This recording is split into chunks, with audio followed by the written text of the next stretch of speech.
Timun Mas.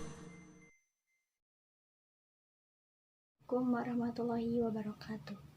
Di sini saya akan menceritakan cerita rakyat tentang Timun Mas dari Jawa Tengah.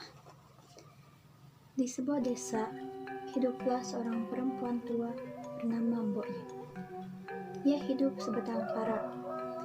Mbok Yem ingin sekali memiliki seorang anak, agar dapat merawat dirinya yang sudah mulai tua. Namun, itu semua mustahil karena ia tidak mempunyai suami. Setiap hari, Mbok Yem pergi ke hutan untuk mencari kayu bakar. Pada suatu hari, di tengah hutan, ia bertemu dengan seorang raksasa yang sangat menyeramkan. Tubuh raksasa itu lebih tinggi. Kulitnya penuh dengan bulu yang kasar. Kulitnya gelap. Mulutnya terdapat sepasang taring yang sangat tajam. Kukunya panjang dan kotor. Mbok Yem sangat ketakutan. Tubuhnya gemetaran melihat makhluk yang sangat besar itu. Raksasa itu berkata dengan suara yang sangat membahana, "Hei perempuan tua, jangan takut, aku tidak akan memakanmu. Kamu sudah terlalu tua, dagingmu keras dan tidak enak. Aku datang ke sini hanya ingin memberikan sesuatu padamu." Raksasa itu memberikan beberapa butir benih tanaman dan berkata, "Tanamlah ini dan rawatlah dengan baik. Kau akan mendapatkan semua yang kau inginkan selama ini. Tapi ingat, kau tidak boleh menikmatinya seorang diri. Kau harus memberikannya kepadaku juga sebagai tanda terima kasih." Mbok Yem hanya mengangguk. Ia langsung pulang ke rumahnya. Setiba Mbok Yem di rumah, sesuai dengan petunjuk si raksasa itu, tanamlah benih tersebut. Ajaibnya, keesokan harinya, benih tanaman itu telah tumbuh menjadi tanaman mentimun. Buah-buahnya besar. Jika terkena sinar matahari, warnanya bersinar seperti emas. Karena penasaran dengan buah mentimun itu, akhirnya dipetiklah satu yang paling besar. Ketika dibelah, Mbok Yem sangat terkejut. Di dalam timun tersebut ada seorang bayi perempuan yang sangat cantik. "Jadi ini maksud dari ucapan si raksasa," ujarnya dalam hati. Betapa senangnya Mbok Yem, tidak pernah terbayangkan akan mempunyai seorang anak perempuan yang sangat cantik. Karena lahir dari buah mentimun berwarna keemasan, anak itu diberi nama Timun Mas. Esokan harinya, di hutan, Mbok Yem bertemu kembali dengan si raksasa. Raksasa itu berkata, "Kau sudah mendapatkan apa yang kau inginkan selama ini. Sesuai dengan janjimu, kau harus membaginya denganku." Mbok Yem bingung. Ia bertanya, "Bagaimana mungkin bayi perempuan bisa dibagi?" "Tidak usah bingung perempuan tua. Kau boleh memiliki sampai usia 17 tahun. Selanjutnya, anak itu akan menjadi santapanku," jelas raksasa. "Baiklah raksasa, aku akan merawat anak itu dan menganggap anak itu anakku sendiri sampai usia 17 tahun, ujar Mbok Yem. Timun Mas tumbuh menjadi seorang gadis yang sangat baik hati dan cantik jelita.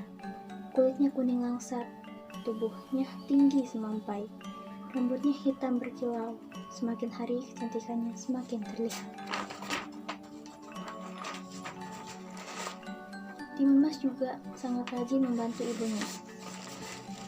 Ia selalu menemani ibunya mencari kayu bakar di hutan. Kebaikan hati Timun Mas membuat Mbok Yem khawatir kehilangannya. Ia sangat menyayangi Timun Mas untuk menjadi santapan si raksasa. Tahun demi tahun terus berganti. Kini, Timun Mas sudah menginjak usia 17 tahun. Sudah waktunya bagi raksasa itu untuk mengambil Timun Mas dari Mbok Yem. Mbok Yem menyuruh Timun Mas bersembunyi di dalam kamar.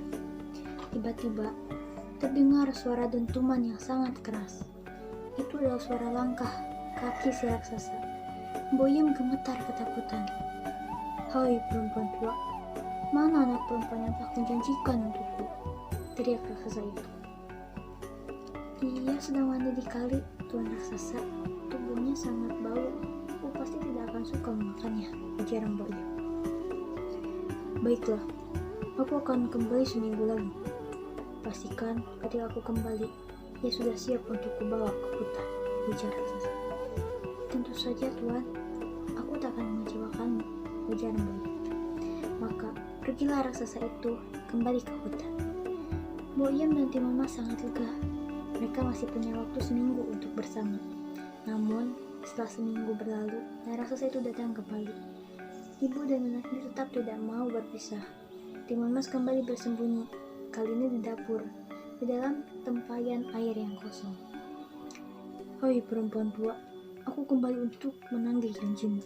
Cepat, serahkan anak perempuanmu, teriak si raksasa. Maaf, Tuan raksasa, Timun Mas sedang menjual kayu ke kampung. Bila saja engkau datang lebih pagi, engkau pasti bertemu dengan ia, ujar Mbok Iem.